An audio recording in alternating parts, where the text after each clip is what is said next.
আসসালামু আলাইকুম। আজকে আলোচনা করব আমেরিকা, ইসরায়েল ও নেটো বনাম চীন, রাশিয়া, ইরান। আমেরিকা ও ইসরায়েল হুমকি দিয়েছে ইরানকে যে কোনো সময় আক্রমণ করবে। আবার ইরানও এর প্রতি উত্তরে জবাব দিয়েছে যে আমরা প্রস্তুত, আগে যে আক্রমণ করছে এর চেয়ে আরও ভয়াবহ আক্রমণ করব। এবার আসি ইসরায়েলের যুদ্ধের মেন চাবিকাঠি। ইসরায়েল পৃথিবীতে যতখানে যুদ্ধ করছে আর কি, পিছনের সাইড চাবিকাঠি হচ্ছে আমেরিকা ও নেটো।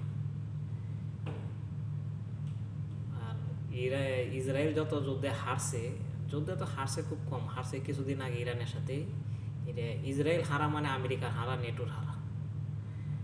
এবার আসি চীনের ব্যাপারে। কারণ বিশ্ব রাজনীতি দুইভাবে বিভক্ত এখন বর্তমানে ক্ষমতা। আমেরিকা যে আগের যে ক্ষমতা ছিল এখন আর সেই ক্ষমতা এখন বর্তমানে নাই। চীন ধীরে ধীরে আগাইতেছে আর বিশ্ব রাজনীতিতে এই ক্ষমতার নিয়ে। কারণ রাশিয়া আর ইউক্রেনের যুদ্ধে আমেরিকা নেটো সম্পূর্ণ সাপোর্ট করছে, ইউক্রেনকে সাপোর্ট করতেছে।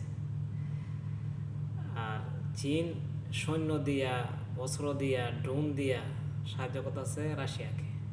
কারণ রাশিয়া যদি হাইরা যায় ইউক্রেনের সাথে, দ্বিতীয় টার্গেটই হয়েছে চীন।